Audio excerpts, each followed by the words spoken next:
আল্লাহ রহমানুর রহিম। কথা বলার আদব। ১.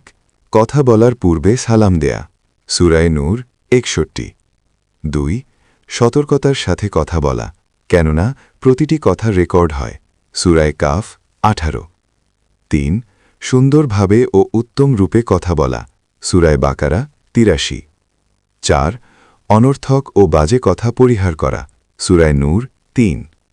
৬. কণ্ঠস্বর নিচু করে কথা বলা। সূরায়ে লোকমান ১৯ ও সূরায়ে হুজুরাত ২-৩। ৭. বুদ্ধি খাটিয়ে কথা বলা।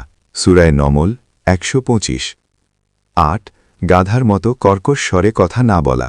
সূরায়ে লোকমান ১৯। ৯.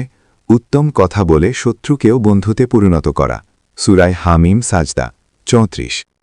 ১০. উত্তম কথায় দাওয়াত দেয়া। সূরায়ে হামিম সাজদা ৩৪। ১১. ঈমানদারদের কথা ও কাজ এক হওয়া। সূরায়ে সফ ২। ১২. পরিবারের সদস্যদের প্রতি ক্ষমার নীতি অবলম্বন করা। সূরায়ে আরাফ ১৯৯। ১৩. মেয়েরা পর পুরুষের সাথে ইনিয়ে বিনিয়ে আহ্লাদীভাবে কথা না বলা, তবে সুন্দর ও ভদ্রভাবে কথা বলা। সূরায়ে আহজাব ৩২। ১৪. মূর্খ ও অজ্ঞদের সাধ্যমতো এড়িয়ে চলা। সূরায়ে ফুরকান ৬৩। ১৫. সকল মানুষের সাথে সুন্দর করে কথা বলা। সূরায়ে বাকারা ৮৩।